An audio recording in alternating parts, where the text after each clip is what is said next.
नमस्कार, मैं आपका दोस्त एंड होस्ट अक्षय कुमार और आज मैं एक बार फिर से आपके लिए आपका पसंदीदा शो लेके प्रस्तुत हूँ।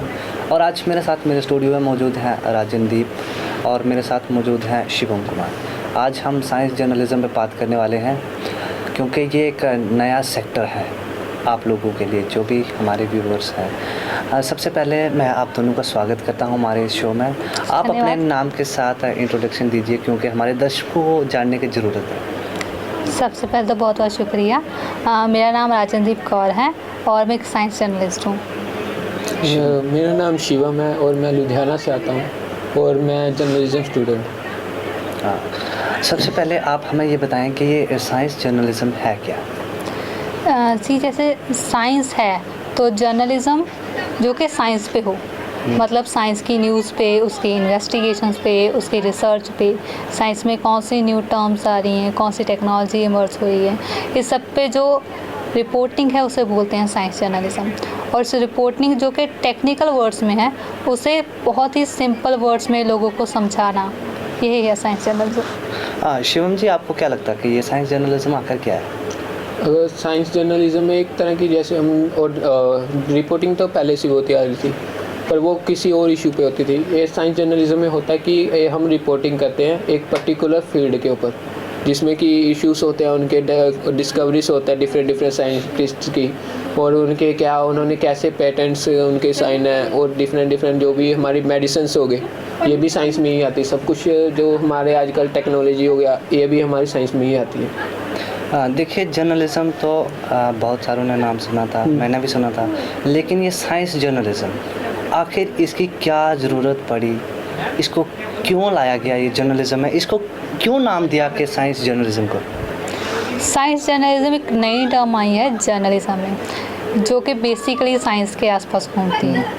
और अगर हम देखें तो साइंस में सब कुछ आता है, ज़मीन से लेकर आसमान तक सब चीज़ें आती हैं। धरती पे जैसे लाइटिंग है, कैमरा है, ये कैसे काम करता है, रोबोट्स हैं, और आसमान में तारे हैं, चांद है, सूरज है, हमारी गैलेक्सी है, ये सब कुछ साइंस में आता है। और अगर हम बात करेंगे इसकी इम्पोर्टेंस क्या है अब के टाइम में, तो डेवलपिंग कंट्री और डेवलप्ड कंट्री में एक मेन डिफरेंस ये है कि वहाँ पे टेक्नोलॉजी बहुत हाई होती है। वहाँ की ट्रेन्स, वहाँ की बसेस हमसे कई ज़्यादा एडवांस हैं हर चीज़ में। तो अगर हम लोग डेवलपमेंट करना चाहते हैं उसे बोलते हैं साइंस जर्नलिज्म। एक जो ऑर्डिनरी जर्नलिस्ट होता है वो बिना डिग्री के भी रिपोर्टिंग कर सकता है। क्या इस साइंस जर्नलिज्म में बिना डिग्री के आ सकते हैं? साइंस जर्नलिज्म में अगर आपके पास डिग्री है तो ये आपके लिए बेनिफिशियल होगा क्योंकि आपको पहले से उसकी नॉलेज होगी। लेकिन हमारे बहुत सारे ऐसे जर्नलिस्ट हैं जैसे न्यूयॉर्क टाइम के साइंस जर्नलिज्म के ऐसे बहुत सारे फेमस जर्नलिस्ट हैं जिनके पास कोई डिग्री नहीं है लेकिन फिर भी वो इस फील्ड में है और लीडिंग पे है। सो मुझे लगता है कि अगर आपको इस फील्ड में आना है तो ये डिग्री इससे ज़्यादा ज़रूरत है कि आपके पास नॉलेज हो, बेसिक नॉलेज। इतना नहीं कि आपके पास उतनी नॉलेज हो जितनी एक साइंटिस्ट के पास है, लेकिन आपके पास बेसिक नॉलेज होनी चाहिए। उसके अलावा आपके पास क्यूरियोसिटी होनी चाहिए, आपके पास पैशन होना चाहिए। इस फील्ड में काम करने के लिए सबसे इम्पॉर्टेंट चीज़ है वो है पैशन, क्योंकि साइंस कोई स्टैटिक चीज़ नहीं है। ये हर दिन कुछ ना कुछ नया आता है, जो है उसमें चेंज होता रहता है। सो आपको हर टाइम अप टू डेट रहना होगा। अगर आप में क्यूरियोसिटी है, आप में पैशन है इस फील्ड के लिए, तो आप आ सकते हो। शिवम जी, आप हमें ये बताएं, जिस तरह से इन्होंने बोला कि साइंस जर्नलिज्म नई चीज़ें लाता है, आखिर जो मास मीडिया है उसका किस तरह का रोल है इस साइंस जर्नलिज्म को लोगों तक पहुंचाने में?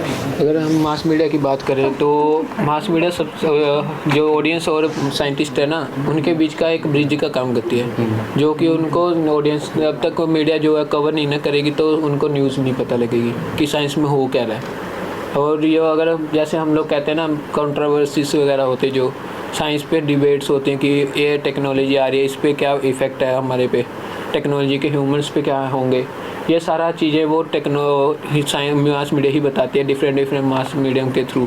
जैसे हम लोग टेलीविज़न देखते हैं उस पर भी कई न्यूज़ आती हैं, रेडियो पे भी बात करें तो बायोटेक्नोलॉजी वगैरह के जो आजकल ज़्यादातर हो रहा है तो नैनो टेक्नोलॉजी के बारे में लोगों को पता नहीं होता, डिफ़िकल्ट टर्म्स होती हैं और ये लोगों को पता भी नहीं कि ऐसी चीज़ें हमारे आसपास में हैं, तो वो उनको इंट्रोड्यूस कराती है ऐसी चीज़ों से, तो वो बहुत ज़्यादा करती है। राजन जी, आपसे मेरा थोड़ा हटके से क्वेश्चन एक, जिस तरह से हम देखें तो भारत में भी काफ़ी साइंस टेक्नोलॉजीज बढ़ती आ रही है। आपको भारत और जो वेस्टर्न कंट्री है, डेवलप्ड कंट्री, भारत डेवलपिंग में आता है, आपको इन दोनों में किस तरह का अंतर दिखता है साइंस में? क्योंकि अगर हम देखें तो काफ़ी ये जो साइंस टेक्नोलॉजीज है वेस्टर्न कंट्री ने काफ़ी डेवलप की है। अगर हम बात करें एरोप्लेन की तो ये भी वेस्टर्न कंट्री ने डेवलप किया। तो आपको इसमें किस तरह का अंतर दिखता है? जैसे मैंने पहले बोला कि साइंस है वो टोटली पैशन पे बेस्ड है। तो अगर हम देखें कि मंगल ग्रह पे सबसे पहले भारत गया, हालांकि वो डेवलपिंग कंट्री है, बाकी देशों से बहुत पीछे टेक्नोलॉजी में। सो ये आप पे डिपेंड करता है कि आप कितने ज़्यादा पैशनेट हो। इस चीज़ पे डिपेंड नहीं करता कि आपके पास कितना पैसा है, कितना पैसा आप इन्वेस्ट कर सकते हो। सो बेसिकली ये सब कुछ पैशन का खेल है मेरे अकॉर्डिंग। और अगर देखें कि फॉरेन कंट्री और इंडियन कंट्री या हमारी जैसी और डेवलपिंग कंट्री में क्या फ़र्क है, वहाँ पे माना कि वहाँ पे बसेस बहुत ज़्यादा हैं, अच्छी हैं, जैसे मैंने बोला बाकी सब चीज़ें में टेक्नोलॉजी में हमसे बहुत आगे हैं। लेकिन ये ज़रूरी नहीं है कि हम लोग डेवलपिंग होकर उनसे पीछे ही रहेंगे। अगर हम लोग चाहें तो उनसे भी बेहतर कर सकते हैं। हाँ शिवम जी, आपसे भी मेरा सेम क्वेश्चन, आपको किस तरह का अंतर लगता है? जिस तरह से हम अगर वेस्टर्न कंट्री को छोड़ें, हम अपने एशिया में रहते हैं, आपको इंडिया और चाइना में किस तरह का डिफरेंस लगता है? क्योंकि चाइना तो इस टाइम डेवलप्ड कंट्री में आता है, तो इन भारत और चाइना में आपको किस तरह का अंतर दिखता है? अगर हम बात करें तो हमारे पास भी, भारत के पास भी बहुत सारे, माना कि थोड़ा सा डेवलपिंग में है अभी, पर हमारा काफ़ी हद तक डेवलप हो चुका है। क्योंकि अगर हम लोग साइंस वगैरह की बात करते हैं तो हमारे जो साइंटिस्ट हैं उन्होंने भी डिफरेंट जो अपने में टेक्नोलॉजी डेवलप की है। सबसे पहले जैसे इन्होंने बताया कि वह मंगल पे गए हैं, मंगलयान में वो मंगलयान पे पहुंच गए हैं, ठीक है, मंगल ग्रह पे पहुंच चुके हैं। तो अभी तक चाइना नहीं पहुंच पाया। तो इससे ये होता है कि वो नॉलेज हम लोग जो गेन कर रहे हैं उसको कैसे यूटिलाइज़ कर रहे हैं, ये हमारे पे है। तो इसमें भारत बहुत आगे भी है। कहीं क्या हुआ कि आजकल IT सेक्टर में भी बहुत ज़्यादा डेवलपमेंट हो रहा है। तो मोस्ट ऑफ द सेक्टर में ज़्यादातर हमारे जो है वो बाहर फॉरेन कंट्री में भी काम कर रहे हैं। राजन जी, आपसे मेरा ये क्वेश्चन, जिस तरह से मैंने पहली वीडियो बनाई थी जेनेटिक मॉडिफाइड क्रॉस पे, क्या इस पे भी एक साइंस जर्नलिस्ट काम कर रहा है? क्या इस साइंस जर्नलिस्ट लोगों तक इसकी इंफॉर्मेशन पहुंचाने में काम करता है? जेनेटिकली मॉडिफाइड है जो, ये साइंस की टर्म है, साइंस ने डेवलप की है। सो ये साइंस जर्नलिस्ट की एक उसकी कह लीजिए ड्यूटी है कि इसके बारे में वो लोगों को बताएं, वो भी सिंपल लैंग्वेज में। हालांकि इसके ऊपर बहुत सारी कंट्रोवर्सी चल रही है, कुछ इसके हक में है, कुछ इसके विरुद्ध भी हैं। सो बेसिकली हाँ, साइंस के जो जर्नलिस्ट हैं वो इसे कवर कर रहे हैं। देखिए साइंस हर जगह फैली है, चाहे आप ज़मीन के ऊपर रह लें, चाहे ज़मीन के नीचे चले आएँ, चाहे ज़मीन के ऊपर चले आएँ, साइंस हर जगह है। सो अगर आप साइंस जर्नलिस्ट बन रहे हो, इस फील्ड में आ रहे हो, सो बेसिकली आप कुछ भी उठा लो, कुछ भी जिस चीज़ में आपका इंटरेस्ट है, आप ऊपर चले आओ, आप नीचे चले आओ, आप ज़मीन पे रह लो, हर चीज़ में साइंस है। आप कुछ भी टर्म उठा के उसके बारे में सर्च करके उसके बारे में नॉलेज लेके लोगों को बता सकते हो आसान लैंग्वेज में। लेकिन मेन बात ये है कि वो चीज़ लोगों की जो डेली बेस की लाइफ है, जैसे हमारी लाइफ है, उससे कनेक्टेड हो। अगर मैं बोलूँ कि आसमान में इतनी गैलेक्सीज है, ये है, वो है, लेकिन इसका मेरी लाइफ पे क्या इम्पैक्ट है ना? सो बेसिकली आपको पता होना चाहिए कि वो चीज़ें आपकी जो नॉर्मल डे मैंने की लाइफ है उसे कैसे इम्पैक्ट करेंगी। शिवम जी, आपसे मेरा एक साधारण सा क्वेश्चन, आपका किस तरह सा एक्सपीरियंस रहा इस साइंस जर्नलिज्म में? आपको काफ़ी एक्सपीरियंस है, आपने जैसे बोला कि आप साइंस जर्नलिज्म के स्टूडेंट हो, आप अपने एक्सपीरियंस के बारे में हमें थोड़ा सा बताएं।